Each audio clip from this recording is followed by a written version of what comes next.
Oklahoma Senator James Lankford is joining us this morning. Senator, great to see you. All right, first things first, is there any real movement from Democrats suggesting they're ready to end this shutdown? There is a little bit of movement. I'll take some movement at all at this point. They continue to be able to shut the government down and cause the chaos across the country like they've caused chaos in their own party. So now there's some conversation about, okay, what if we get on appropriation bills? What if we start actually pulling some other things together, which are things we have wanted to do all along? Literally, the continuing resolution that came out of the House was, let's keep the government open while we negotiate. Now some Democrats are finally saying, okay, well, let's start negotiating and then we'll keep the government open. We're like, sounds very, very familiar.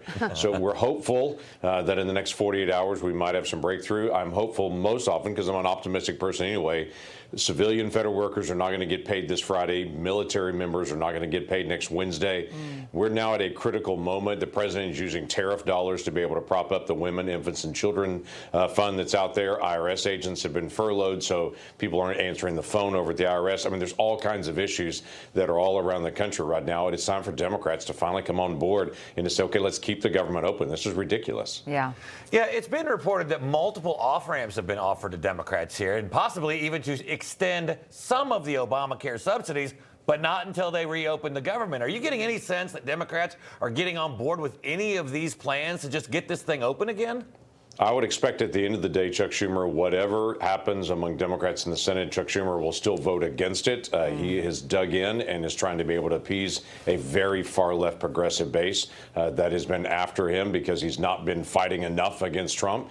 And so now his goal is to show he's fighting against Trump, is to be able to keep checks from federal workers and from members of our military. In fact, Chuck Schumer even said yesterday, things are getting better for Democrats each day. I was like, yeah, they're getting better for you politically while they're getting worse for the members of our military.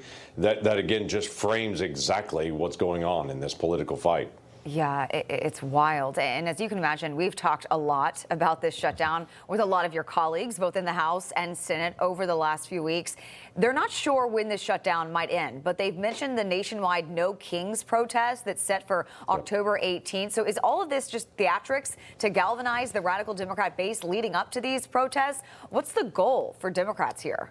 Well, I can't tell what the goal is other than just to show they're fighting against President Trump. Whatever President Trump is for, they're against. That's why you see even some Democrats trying to criticize the deal with trying to end the war in Gaza and with Hamas and with Israel. Because whatever he's for, they're going to be against just over and over and over again.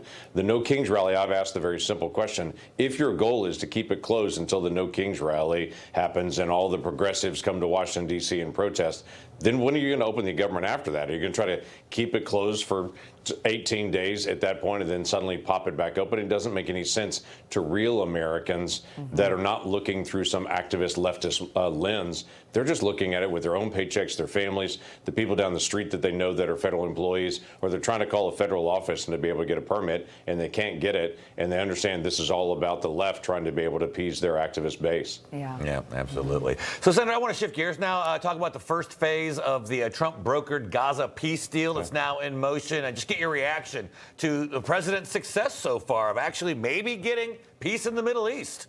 Yeah, I had a one-word post last night when this came out. It was just the word hallelujah. Listen, if there's an opportunity for those hostages to be able to come home back to their families, it just makes all of us tear up and get excited to say they have waited for 2 very long years. Those hostages have been through unimaginable suffering in the last 2 years. Let's get them home. Next step is Hamas cannot lead Gaza. This has been very clear in the Trump peace plan. We got to get Hamas out of that region and to be able to have other Arab nations step up and say, we will help clean up the mess that is Gaza right now, is a huge gain in this process. So we're ready for step 1 that could come as soon as this weekend when hostages start getting released. Then we need to see the bodies of the hostages that they murdered actually coming back home to their families to be properly buried.